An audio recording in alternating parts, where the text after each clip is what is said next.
अगर आप चाहते हैं आपकी जिंदगी में बदलाव आने पाए, आपके पास घर नहीं है, आप फास्ट दिल रखकर प्रार्थना करके देखिए। Yes, hallelujah. परमेश्वर आपको घर की आशीष देगा। आपके पास संतान नहीं है, आप कंटिन्यू प्रार्थना करिए उपवास के साथ, कंटिन्यू मांगिए प्रभु से। मैं सच कहता हूं, आप उपवास प्रार्थना के द्वारा संतान प्राप्त कर सकते हैं। यस, यदि आपके ऊपर कर्जा हो गया है बहुत अधिक, आप घुटने टेकिए और प्रार्थना करिए, प्रभु मेरा कर्जा उतर नहीं पाए, परमेश्वर आपका कर्जा उतारने के लिए रास्ता निकालेंगे। जो परमेश्वर घर की आशीष दे सकता है, तो घर बनवाने के लिए लिया हुआ कर्जा भी उतार सकता है। Yes, hallelujah. जो परमेश्वर शादी करने की आशीष दे सकता है, तो शादी के बाद बच्चे की आशीष भी वही परमेश्वर देगा। हालेलुया। यदि आपके जीवन में बीमारी है, डॉक्टर कह रहा है लंबा इलाज चलेगा 3 साल 5 साल, आप घुटनों पर आइए, प्रार्थना करिए उपवास के साथ, कहिए परमेश्वर मैं विश्वास करता हूं कि तूने चंगा कर दिया है, तेरे कोड़े खाने से मैं चंगा हो चुका हूं, और निरंतर उपवास का ये प्रतिफल होगा कि आप उस बीमारी से छूट जाएंगे। पूरे विश्वास के साथ मांगिए जो मांगना है आपको। आपको गवर्नमेंट जॉब चाहिए या परमानेंट होना है आपको, आप उपवास रख रख के प्रार्थना करिए, अपने पति के लिए, अपने बच्चों के लिए, अपने खुद के लिए मांगिए खुदा से।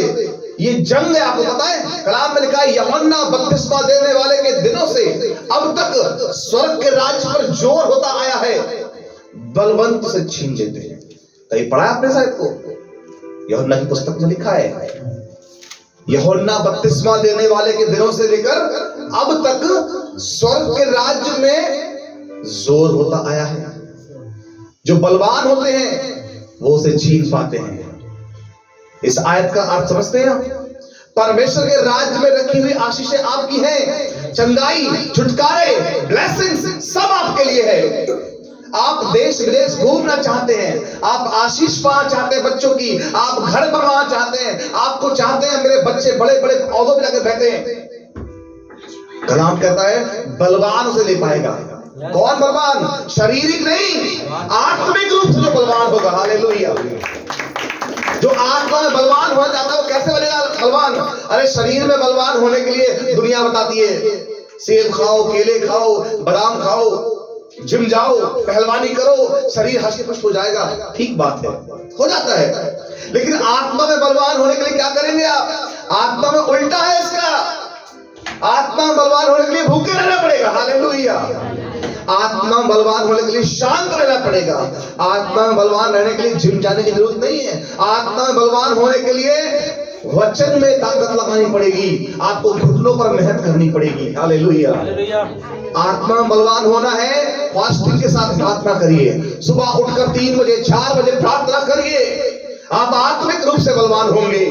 आत्मा में बलवान होने के लिए आपको पाप से छुटकारा पाना पड़ेगा, आपको बुरी संगति त्यागनी पड़ेगी, आपको गुनाह छोड़ने पड़ेंगे।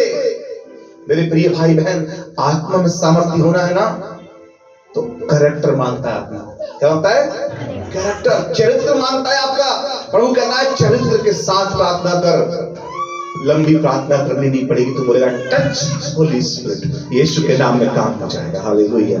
एक कैरेक्टर मांगता है प्रभु, और उस आत्मा में बलवान होने के लिए आपको उपवास लगाना पड़ेगा, उपवास की प्रार्थना में बैठना पड़ेगा, बाइबल का अध्ययन करना पड़ेगा, चर्च के साथ संगति करनी पड़ेगी। आपको मसीह भाई बहन इकट्ठे होकर आत्मिक रूप से अन्य भाषाओं में प्रार्थना करनी होगी।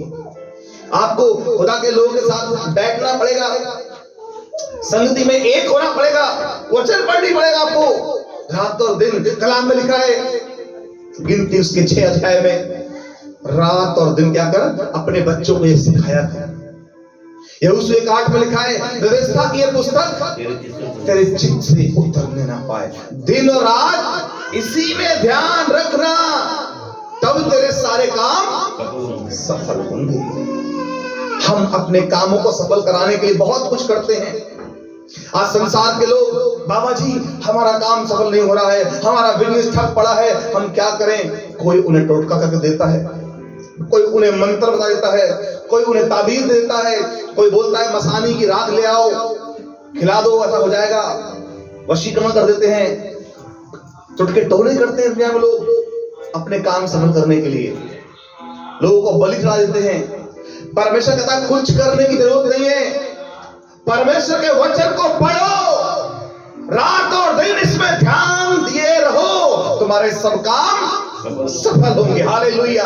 कुछ करने की जरूरत नहीं है आपको, कोई बकरा मुर्गा चढ़ाने की आवश्यकता नहीं पड़ेगी, कहीं भटकने की जरूरत नहीं पड़ेगी, कहीं 1 रुपया खर्च करने की जरूरत नहीं है। रात और दिन परमेश्वर के वचन में घुस जाओ। याद करो मुजवानी, कहां लिखा है आशीष के वचन, कहां लिखा है चंगाई के वचन, कहां लिखा है छुटकारे के वचन, कहां लिखा है बच्चे की आशीष के वचन। ढूंढो, पढ़ो, याद करो, चिपका लो अपनी दीवारों के ऊपर, अपने घरों पर, अपनी कैप पर लिखवाओ वचन, अपनी टी शर्ट पर लिखवा लो वचन, अपने हाथों पर लिखवा लो वचन खुदा के। Hallelujah, hallelujah. अपनी जिंदगी वचन से भर लीजिए।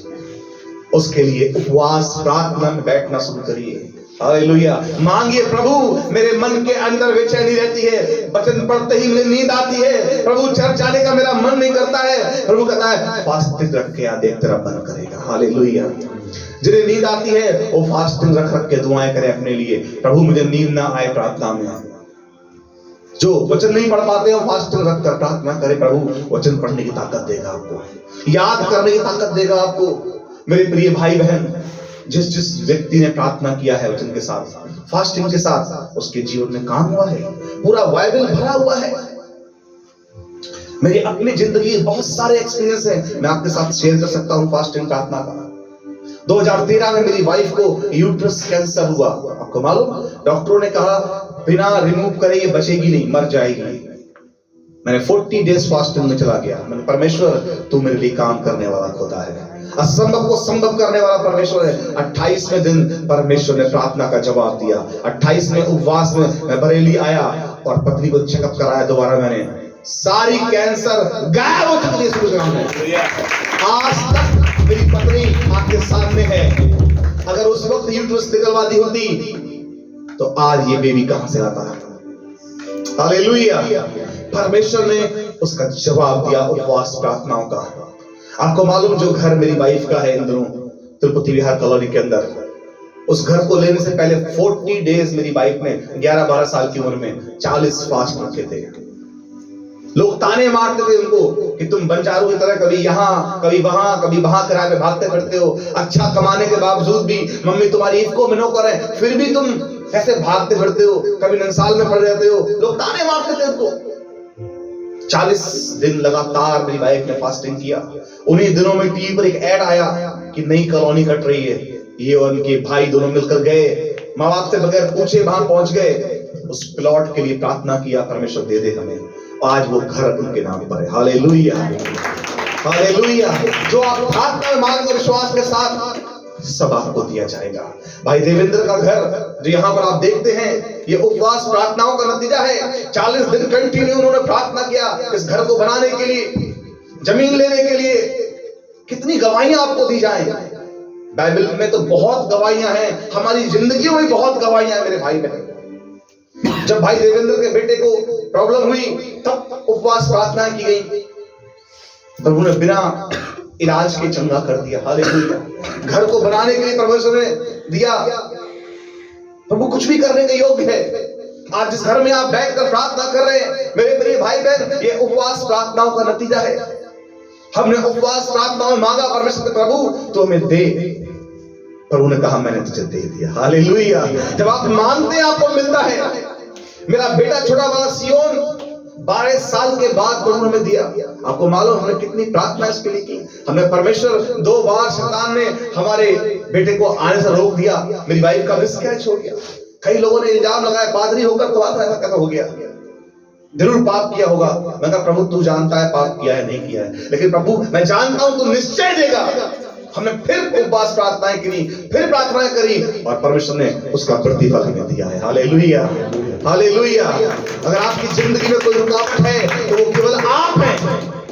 मैं बता रहा हूं आपको, अगर आज आपको आशीष नहीं मिल पा रही है उसका कारण आप हैं, क्योंकि आप आलसी हैं। आप अपने जीवन में श्राप को लेकर चल रहे हैं। अगर आज आप अपना आलस त्याग दें, प्रभु से प्यार करना शुरू करें और मांगे उस खुदा से, उपवास के दिनों में लगातार आप प्रार्थनाएं करें। मैं जानता हूं बहुत से चर्च के लोग इन 40 दिन की प्रार्थनाओं को नहीं मानते हैं। बहुत से लोग मानते हैं। मुझे कोई फर्क नहीं पड़ता कौन मानता है कौन नहीं मानता है। आपका जब दिल करे आप उपवास कर सकते हैं। इन 40 दिनों के बाद भी आप पूरे वर्ष 365 दिनों कभी भी उपवास कर सकते हैं। कभी भी आप फास्टिंग शुरू कर दीजिए। मैं कभी भी फास्टिंग कर लेता हूँ, मेरे लिए रिचुअल्स कोई मायने नहीं रखते, मैं रीति रिवाजों को नहीं मानता। मैं मानता हूं एक बात को कि मेरा खुदा जब मैं मांगूंगा वो मुझे देगा। Hallelujah, hallelujah. मेरे प्रियो, आजकल जो उपवास लोग रख रहे हैं ना, वो केवल एक पेट का डाइजेशन सिस्टम ठीक करने के लिए है। अगर जो मन से रखेगा फास्ट, वो प्रार्थना में मन बिताएगा, वो समय बिताएगा, वो प्रार्थना करने के बाद के लिए बहाने ढूंढेगा कि मैं क्या करूं कैसा कि प्रभु की संगति में एक रहूं। जब आपका समय नहीं कटता है उपवास में, आप टीवी देखने बैठ गए, आप गप्पे हाँकने के लिए बैठ गए, आप बुराई करने बैठ गए, आपने फोन देखना शुरू कर दिया, आप क्या कर रहे हैं उपवास में? कई बार मैं भी फोन देखता हूं उपवास में, लेकिन कोशिश करता हूं क्या करूं, जहां से वचन सुनूं। मैं भी टीवी देखता हूं मोबाइल में, लेकिन कई बार मैं सिर्फ मैसेज सुनता हूं खुदा का। कई बार गलती मुझसे हो जाती है कि मैं देखते देखते कुछ और भी हंसी मजाक की चीजें देखने लगता हूं। फिर सोचता हूं नहीं, मैं उपवास में हूं, आज मुझे अपनी आंखों को पवित्र करना है, आज मुझे खास तौर पे अपने कानों को पवित्र करना है, आज मुझे अपने मन को शुद्ध रखना है। सेपरेट करिए अपने आप को जगत से। जब उपवास में है, कमरा बंद कर लीजिए, पूरा दिन अपने आप को लॉक करके रखिए, उपवास में बैठिए। अगर आप घर पे रह सकते हैं तो बहुत अच्छी बात है, अगर आप काम वाले व्यक्ति हैं, मजबूरी है आपकी, तो आप जाइए, पर गुनाह मत करना, कोई गलत बात मुझसे निकलने नहीं देना। उस दिन अपना मुंह लटका के मत रहना। आंटी ने बताया ना अभी, अपना मुंह धो, सर पे तेल लगा, कोई तुझे उपवासी ना जाने, केवल तेरा स्वर्गीय पिता तुझे उपवासी जाने। Hallelujah, hallelujah. यहाँ लिखा है, देखिए छठे में लिखा है, जिस उपवास में प्रसन्न होता हूं, क्या वो ये नहीं कि अन्याय से बनाए हुए दासों को और अंधेर सहने वालों का जुआ तोड़कर उनको छुड़ा दो और सब जुओं को टुकड़े टुकड़े कर दो। क्या वो ये नहीं कि अपनी रोटी भूखों को बांट देना, अनाथों और मारे मारे फिरतों को अपने घर ले आना, किसी को नंगा देखकर वस्त्र पहनाना और अपने जाति भाइयों से अपने को ना छिपाना। भलाई के कामों के लिए प्रभु कहता है, ये है असली उपवास। जब आप जॉब पर हैं, ध्यान से सुनिए, जब आप ड्यूटी कर रहे हैं, आप जब झूठ नहीं बोलते हैं, पूरा मौका है कि आप झूठ बोलकर कुछ काम कर लें, लेकिन आप कहते हैं नहीं मैं सच बोलूंगा, आप उपवास पूरा करते हैं। हालेलुया। जब आपके पास पाप करने का अवसर हो, कोई जवान पुरुष या स्त्री जिसको व्यभिचार करने का पूरा मौका मिल रहा है, कोई घर में नहीं है, सब कुछ अवेलेबल है, पाप करने का पूरा मौका आपको मिल रहा है, आपके पास पैसे भी हैं गुनाह करने के लिए, दोस्त भी हैं, ऐसे लोग भी मौजूद हैं जो गुनाह करना चाहते हैं, फिर भी आप गुनाह को ना कहते, नहीं मैं नहीं करूंगा, आप उपवास पूरा करते हैं। हालेलुया। जब आप देखते हैं कि कोई गरीब है, कर्जे में दबा हुआ है, और आप अपने पैसे निकाल कर उसका कर्जा अदा करते हैं, आप उपवास को पूरा करते हैं। जब आप किसी को भूखा देखकर उसको रोटी खिलाते हैं, उसका खाना पूरा करते हैं, आप उपवास पूरा करते हैं। जब आप नंगा देखकर किसी को जूते चप्पल पहनाते हैं, कपड़े पहनाते हैं, आप उपवास पूरा करते हैं। मेरे भाई बहन, जब आपके ऊपर लोग चढ़ाई करते हैं, आपके ऊपर लोग दबाव डालते हैं पाप करने के लिए, आप पाप को ना कहते हैं, नहीं मेरे मित्रों मैं पाप नहीं करूंगा, मैं नशा नहीं करूंगा, मैं जुआ नहीं खेलूंगा। आपके पास सब कुछ था, कोई आपको देख नहीं रहा, बंद कमरे में आप क्या करने वाले थे, कोई आपको जानता ही नहीं, फिर भी आप पाप को ना कहते हैं, आप उपवास करते हैं। हालेलुया। आपके पास सब कुछ होते हुए भी आप गुनाह से निकलकर बाहर आ जाते हैं, आप पाप को ना कर देते हैं, आप क्या करते हैं, उपवास पूरा करते हैं। हालेलुया। जैसे उपवास से खुदा प्रसन्न होता है, वो ये है कि तुम अपने आप को दीन करो, कलाम में लिखा है। क्या वो ये नहीं कि तुम मनुष्य अपने आप क्या करे, दीन और नम्र करे। कोई तुम्हें गालियां दे रहा है, फिर भी तुम जवाब नहीं दे रहे उसकी गालियों का, तुम उपवास में हो। हालेलुया। कोई तुम्हारे विरोध में बहुत कुछ कर रहा है और तुम आकर उसके लिए प्रार्थना कर रहे हो, प्रभु तू क्षमा कर दे उस भाई को, आप उपवास में हैं। हालेलुया। आपके संग के लोग बहुत कुछ कर रहे हैं पर आप कुछ नहीं कर रहे हैं, पाप, आप उपवास में हैं। आपकी संगति ऐसे लोगों में है जो गुनाहों में पड़े हुए हैं, परंतु आप उनके बीच में क्या है, रोशनी की तरह दिखाई देना चाहिए। आप अपने मसीह का नाम जब ऊंचा करते हैं उनके बीच में, लोग कहने पाए भाई हम तो खाएंगे पिएंगे, ये तो कुछ खाएगा पिएगा नहीं, इसके लिए ठंडा मंगा दो, तब आप उपवास में हैं।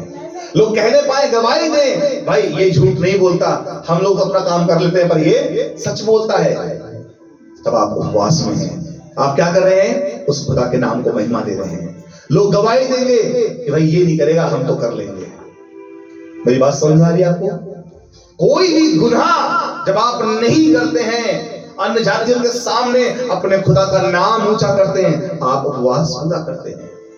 मेरे प्रियो, मैं आपको बताना चाहता हूं, यहां लिखा है, तब तेरा प्रकाश पौ फटने की नाई चमकेगा और तेरा धर्म तेरे आगे आगे चलेगा, यहोवा का तेज तेरे पीछे रक्षा करता चलेगा। जब आप ऐसा जीवन जीते हैं, प्रार्थनाओं का जीवन, उपवास का जीवन, भलाइयों का जीवन, अच्छाइयों का जीवन जब आपके अंदर आता है, तब तेरा प्रकाश पौ फटने की नहीं चमकेगा। जैसे अंधकार में सुबह की पहली किरण चमकती है, कितनी भी काली रात हो, जैसे ही सूर्य की पहली किरण चमकती है, अंधकार दूर हो जाता है। हालेलुया। जहां जहां तू जाएगा, तेरा परमेश्वर यहोवा तेरे साथ चलेगा, क्योंकि तेरा जीवन एक उपवास बन जाएगा।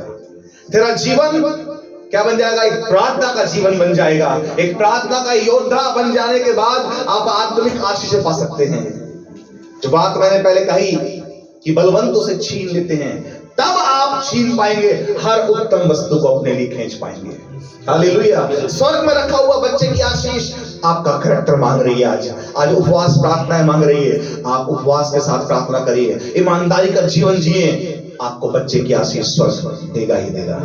आप छीन सकते हैं स्वर्ग से, ये मेरा है। कलाम में लिखा है, जो कुछ तुम पृथ्वी बांधोगे स्वर्ग में बंधेगा, जो खोलोगे यहाँ पर वो स्वर्ग में खुलेगा। कब खुलेगा, कब बंधेगा? जब तेरा कैरेक्टर ऐसा होगा, जब तेरी जिंदगी ऐसी होगी। तो उपवास के साथ प्रार्थना करने वाला व्यक्ति है, उस उपवास को जीने वाला व्यक्ति है। अगर केवल उपवास रख के आपने भूखा रहने को समझ लिया कि मैं उपवास में हूं, सॉरी, आप उपवास में नहीं हैं। आप केवल अपना डाइजेशन ठीक कर रहे हैं पेट का। आपकी आंखें उस दिन पवित्र रहने चाहिए, आपके मन के विचार पवित्र रहने चाहिए, आपके काम पवित्र रहने चाहिए, आपकी जुबान पवित्र रहनी चाहिए, आपका कैरेक्टर पवित्र रहना चाहिए, आपका स्वभाव पवित्र रहना चाहिए। That is true fasting. ये सच्चा फास्ट है जब आप अपने कैरेक्टर से शो करते हैं कि आई एम इन फास्ट। और ये फास्ट 40 दिन के नहीं होते हैं, ये फास्ट होल लाइफ चलता है। कितना?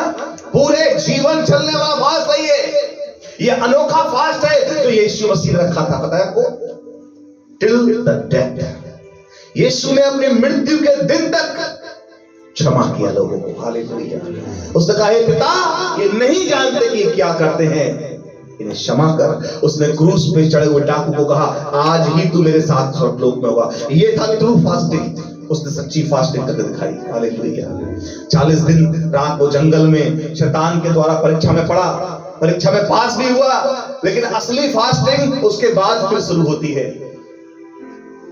अभी आप जो फास्ट कर रहे हैं वो फास्ट है, ठीक है, लेकिन असली फास्टिंग शुरू होती है तब जब आप घर से बाहर निकलते हैं, काम पर जाते हैं, इस संसार में पाप और दलदल में गुनाहों के बीच में निकलते हैं, और फिर भी इस अंधकार में आपकी ज्योति चमकती है, तब आप फास्टिंग पूरी करते हैं। हालेलुया। आपको लगता है आपने दिन भर फास्ट किया, शाम को खोल लिया, मेरा फास्ट पूरा हो गया? नहीं, अब फास्ट शुरू हुआ है। जब आपने खाना खा लिया, खाना खाने के बाद आप में ताकत आती है कुछ करने के लिए। एक फास्ट रखे हुए व्यक्ति हो गया, चलो चलते हैं, उसका मन नहीं होगा, भैया तुम जाओ, मेरा मन नहीं है। भाई चलो कुछ करते हैं, नहीं मेरा मन नहीं, फास्ट में है, उसमें दम नहीं है, ताकत शायद ना हो चलने फिरने की, इतनी शायद इतना एनर्जेटिक ना हो वो आपकी तरह। कई दिन से फास्ट में है, वो थोड़ा लुंज वुंज हो जाता है ना, थोड़ा कमजोर सा रहता है, थोड़ा बोलेगा भी हल्के हल्के, जहां जोर लगा के बात नहीं कर पाएगा। बात समझ आ रही मेरी? सुस्त से पड़ा रहेगा एक तरफ को, अगर कई दिन फास्ट हो गया है। उसी व्यक्ति को थोड़ी देर खाना खिला दो आप, बढ़िया करके, क्या होगा? अभी आप उसको बोलो चलना है, हाँ चलना है, ताकत आती है ना बॉडी में। पति पत्नी वैसे शांत बैठे रहेंगे, खाना खाते लड़ना शुरू कर देते हैं, क्योंकि पेट में क्या हो गया, जान आ गई शरीर में। अभी पत्नी खूब बोलेगी, था पूरा दिन फास्टिंग थी ना, तो कुछ बोल नहीं रही थी, ज्यादा बोल नहीं मिला था। अभी क्या कर रहे हैं, पति पत्नी दोनों खूब टनाटन लड़ रहे हैं आपस में, क्योंकि फास्ट कर लिया, खत्म। अभी क्या हो गया, खाने के बाद जान आ गई शरीर में। जब जान नहीं होती है ना, तब आप कुछ नहीं कर पाते हैं। परमेश्वर का राज्य आपकी जिंदगी में आने के लिए आपको जान चाहिए होता है, वो फास्ट करके मिलेगी, वो फास्ट करके ही मिलेगी। लिखा है तेरा प्रकाश पाँव फटने की नाई चमकेगा। आगे लिखा है तू पुकारेगा और यहोवा उत्तर देगा, तू दुहाई देगा और वो कहेगा मैं यहाँ हूं। कितनी बड़ी बात है। आज आप पुकारते हैं, क्या प्रभु आपको मिलता है? अभी नहीं। आप कहते प्रभु मेरी प्रार्थना सुन, पर कोई आवाज आ नहीं रही है। प्रभु मुझे दिखाई दे, दर्शन दे। परमेश्वर रोते रहते हैं, कोई दिखाई नहीं पड़ रहा है। लेकिन तब खुदा कह रहा जब तू अपनी रोटी भूखों को बांट देगा, जब तू अन्याय करने वाले लोगों को डांटेगा, जब तू लोगों की मदद करेगा, जब तेरे जीवन में पवित्रताई होगी, जब तेरे जीवन में सच्चा फास्ट होगा, तब तू पुकारेगा और यहोवा कहेगा मैं यहाँ हूं। हालेलुया। खुदा बात तब करता है जब तू सच्चा उपवास रखता है। खुदा दिखाई तब देता है जब तेरी आंखें शुद्ध हो जाती हैं। अभी तेरी आंखें गंदी है मेरे भाई, तो खुदा के प्रकाश को देख नहीं सकता। अभी तेरे कान अशुद्ध हैं, तो उसकी आवाज को सुन नहीं सकता। मेरी बहन, जब तक तेरे कान शुद्ध ना हो जाएं, उसकी वाणी तुझे सुनाई न देगी। जब तक तेरी आंखें शुद्ध ना हो जाएं, तो उसके रूप को देख नहीं सकता। उसका उपस्थिति तेरे मन में तब आएगा, महसूस तब होगा वो, जब तू शुद्ध अपना जीवन, अपना कैरेक्टर करेगा। तब तुझे उसकी प्रेजेंस महसूस होगी, तब उसके दूत तुझे दिखाई देना शुरू हो जाएंगे। हालेलुया। लिखा है वो उत्तर देगा मैं यहाँ हूं। यदि तू अंधेर करना और उंगली उठाना और दुष्ट बातें बोलना छोड़ दे, क्या करना? अंधेर करना और उंगली उठाना और दुष्ट बातें बोलना छोड़ दे और उदारता से भूखे की सहायता करे। क्या करे? सहायता करे और दीन दुखियों को संतुष्ट करे, तब अंधियारे में तेरा प्रकाश चमकेगा। अंधकार में भी तेरा प्रकाश चमकेगा और तेरा घोर अंधकार दोपहर का सा उजियाला हो जाएगा। जो आज तेरी जिंदगी में बीमारियां हैं, समस्याएं हैं, कर्जे हैं, गरीबी है, टेंशन है, अंधकार तो है ये सब कुछ। दोपहर का सा उजाला यानी खुदा की भरपूरी और आनंद आ जाएगा। रोशनी का मतलब होता है तुम्हारी जिंदगी में कोई दुख नहीं रहेगा। जब प्रकाश आता है तो अंधकार चला जाता है। जब प्रभु की उपस्थिति आएगी तुम्हारे जीवन में, कोई दुख फिर रहे नहीं जाएगा। आगे लिखा है यहोवा तुझे लगातार लिए चलेगा, अकाल के समय तुझे तृप्त और तेरी हड्डियों को हरी भरी करेगा। तू सींची हुई बारी और ऐसे सोते के समान होगा जिसका जल कभी नहीं सूखता।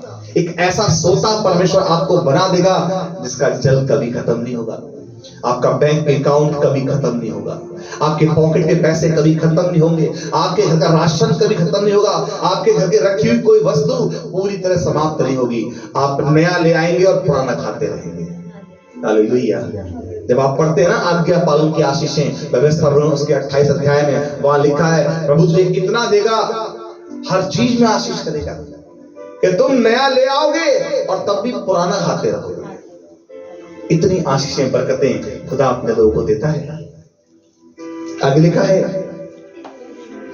तेरे वंश के लोग बहुत काल के उजड़े हुए स्थानों को फिर बसाएंगे। तू पीढ़ी पीढ़ी की पड़ी हुई नींव पर घर उठाएगा और तेरा नाम टूटे हुए बाड़े का सुधारक और पथों का ठीक करने वाला पड़ेगा। तेरे वंश के लोग क्या करेंगे?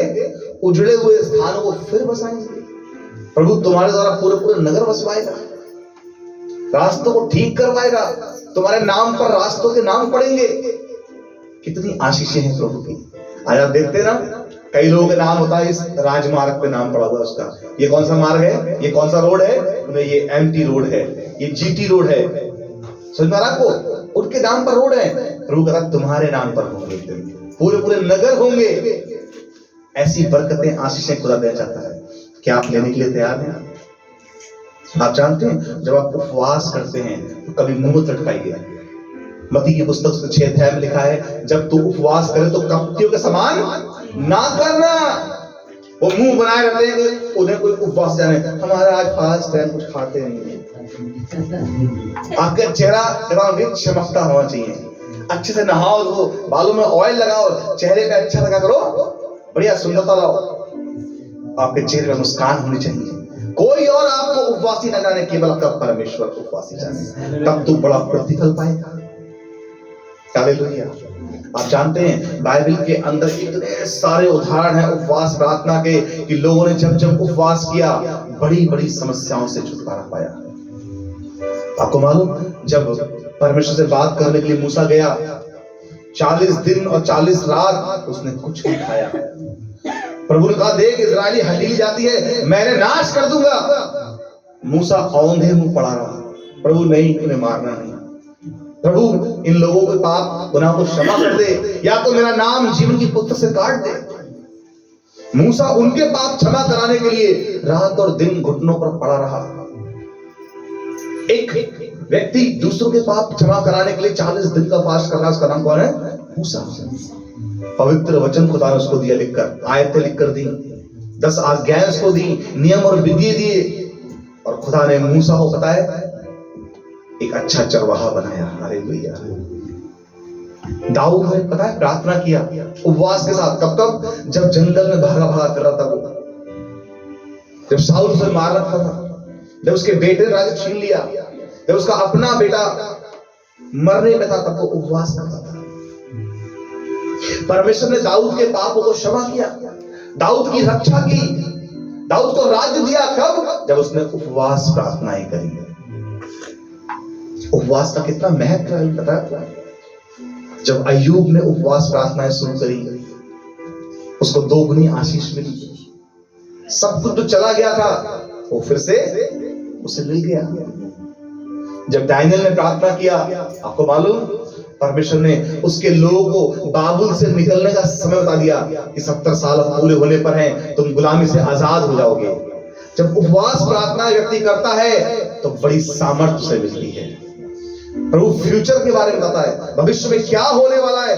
दानियल ने देख लिया कि अब भविष्य में क्या क्या होने वाला है। यदि आप चाहते हैं भविष्य के बारे में जानना, उपवास प्रार्थनाएं करिए। अगर आप चाहते हैं मेरे भाइयों के पाप क्षमा हो जाएं, मेरी बहनों के पाप क्षमा हो जाएं, मेरे घर आने के पाप क्षमा हो जाएं, उपवास के साथ दीनता से प्रार्थना करिए। खुदा से अगर आप चाहते हैं कि प्रभु मुझसे बात करे, जैसे मूसा से बात किया आमने सामने, उपवास प्रार्थनाएं करिए। आपको मालूम है नींद में पूरा शहर नाश होने पर था। योना गया, उसने कहा 40 दिन के बाद नींद में नगर उलट दिया जाएगा। राजा ने वहां के उसकी बात को सीरियस लिया। सबने क्या किया? उपवास किया, डांट तोड़ लिया। यहां तक कि जानवरों तक ने कुछ ना खाया ना पिया 40 दिन तक। बच्चों ने कुछ नहीं खाया पिया, जवान से लेकर बूढ़े तक सब भूखे और प्यासे रहे। उन 40 दिनों में जाने कितने जानवर भूखे प्यासे मर भी गए होंगे। उनका कोई बात नहीं, हम अपना उपवास नहीं तोड़ेंगे। 40 दिन 40 रात क्या करते रहे वो लोग? उपवास करते रहे। अंत में परमेश्वर ने देखा, अरे ये तो बड़े दीन और नम्र हो गए, जिनको नाश करने वाला खुदा, जो सब मिटने वाले लोग थे। खुदा ने कहा नहीं, अब मैंने नाश नहीं करूंगा। खुद का भविष्यवक्ता योना नाराज हो गया इस बात से, प्रभु मेरी कही बात झूठ साबित हो जाएगी। प्रभु ने कहा चिंता मत कर, ये लोग भी मेरे बनाए हुए हैं, क्या मैं उन्हें ऐसे ही मार दूं? देख वो दीन और नम्र हो गए हैं। उपवास करने से क्या हुआ? आपको मालूम है अहाब राजा जब एलिया ने भविष्यवाणी करी कि परमेश्वर तेरे राज्य को नाश करेगा, तेरे वंश को मिटाएगा, इजाबेल तेरे कुत्ते खाएंगे, बहुत भयानक भविष्यवाणी एलिशा ने करी, एलिया ने किया। तब क्या हो पता है? वो डर गया अहाब राजा और दबे पांव चलने लगा। उसने टाट ओढ़ लिया और दीन और नम्र होकर प्रार्थना करने लगा, उपवास करने लगा। आपको मालूम है इतना क्रूर राजा जिसने परमेश्वर के सारे नबियों को मरवा दिया था उन दिनों में। एलिया नबी अपनी जान बचाने के लिए भाग गया था वहां से। कुछ लोगों को किसी ने छुपा दिया था गुफा के अंदर। हालेलुया। ऐसे समय में जबकि एलिया नबी प्रार्थना कर रहा है, उपवास कर रहा है इजराइल के छुटकारे के लिए, उधर उसका विनाश तय था। अहाब राजा का पूरा परिवार उसका नाश हो जाता। लेकिन वो क्या करना, वो दुष्ट आदमी भी उपवास प्रार्थना करने लगा। प्रभु जानता है कि वो बहुत खराब है, लेकिन जब वो प्रार्थना करने लगा वो खराब व्यक्ति भी, तो परमेश्वर ने उसकी जान नहीं ली, उसके वंश पे दया करी। उसने कहा ये विपत्ति मैं तेरे जीते जी अब नहीं डालूंगा, पर तेरे बाद तेरे वंश पे डालूंगा, पर अभी तेरे समय में विपत्ति नहीं डालूंगा। उसने क्या किया? अपने जीवन काल में उस विपत्ति को क्या कर दिया? पार कर लिया। हालेलुया। सोचिए कितनी बड़ी ताकत है। अगर आप चाहते हैं कि उपवास करें तो आपको क्या नहीं मिल सकता। नेहम्याह ने प्रार्थना किया, इज़रा ने प्रार्थना किया। आपको मालूम, जब इज़रा लेके आ रहा था बंधुआई से बाबुल की, रास्ते में डकैत लग गए थे मारने के लिए, उन्हें लूटने के लिए। यरदन नदी के इस पार थे ये लोग। इन्होंने कहा सब मिलकर उपवास करो, प्रार्थना करो। यरदन का सफल यात्रा के लिए करो, उपवास प्रार्थना करो। जंगल में लुटेरे उनको लूट लेते और जान से मार सकते थे लोग। इसलिए इज़रा ने सफल यात्रा करने के लिए उपवास प्रार्थना का प्रचार किया। सबने उपवास रखा और प्रार्थना करा और परमेश्वर ने उनकी प्रार्थना सुनी और शत्रुओं से रक्षा करी उनकी। कोई डाकू उनको लूट नहीं पाया। मेरे प्रियो, मैं क्यों आपको सब बता रहा हूं? एस्तर रानी के समय में क्या हुआ? पूरे इजराइल का नाश होने के लिए आ गया था। सारे यहूदी जाति को मारने के लिए पत्र लिख दिया गया। आज्ञा निकल चुकी थी।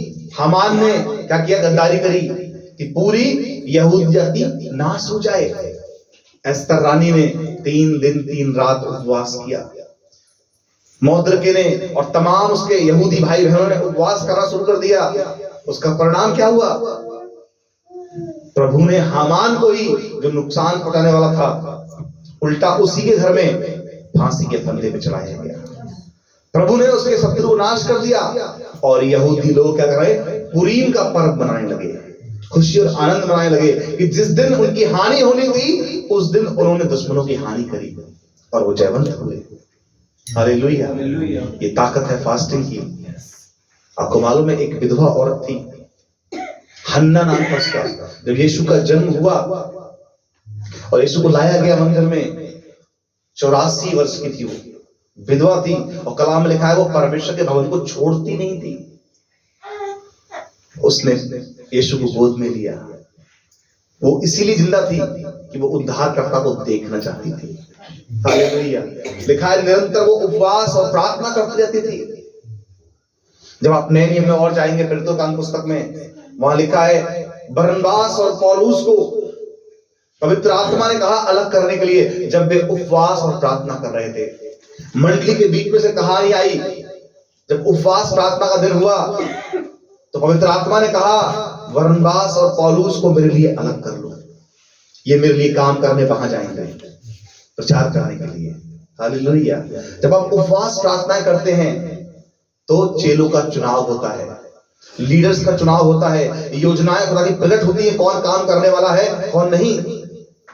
आपको जो भी आशीष चाहिए आज उपवास प्रार्थना में मांग लीजिए। हालेलुया। मेरे प्रियो, मैं आपको बहुत अधिक समय और नहीं लूंगा, समाप्ति की ओर चल रहा हूं। खुदा कलाम में लिखा है उपवास के द्वारा ही ये जाति निकाल जा सकती है। एक बार चेलों के पास कोई दुष्ट आत्मा से व्यक्ति आया भरा हुआ और चेलों प्रार्थना कर रहे थे पर वो नहीं निकली। तो उसने कहा मैंने तेरे चेलों से कहा था इसे निकाल दे, लेकिन वो ना निकाल सके। तब यीशु ने उनसे कहा ये जाति बिना उपवास प्रार्थना के नहीं निकाली जा सकती। कुछ बदलूएं, कुछ दुष्ट आत्माएं, कुछ बीमारियां, कुछ श्राप ऐसे होते हैं आपके जीवन में जिन्हें आप खाली प्रार्थना से निकाल नहीं सकते। उसके लिए आपको उपवास प्रार्थना की जरूरत पड़ेगी। हो सकता है कि आप नॉर्मल प्रार्थना कर रहे हो बहुत दिनों से अपने लिए, ये काम बन जाए, आशीष मिल जाए, चंगाई मिल जाए, छुटकारा मिल जाए, ऐसा हो जाए, पर नहीं हो रहा हो तो आज से फास्टिंग प्रार्थना करना आरंभ करिए। प्रभु जो काम को आप रुका हुआ है वो होकर ही रहेगा। तो अगर आपको ये बात समझ में आई हो तो कल फास्टिंग रखकर शाम 5 बजे यहाँ आना, हम सब मिलकर फास्टिंग प्रार्थना करेंगे। आइए अपने आप को बंद करें। स्वर्गीय पिता, हम धन्यवाद करते हैं आज के सुंदर समय के लिए।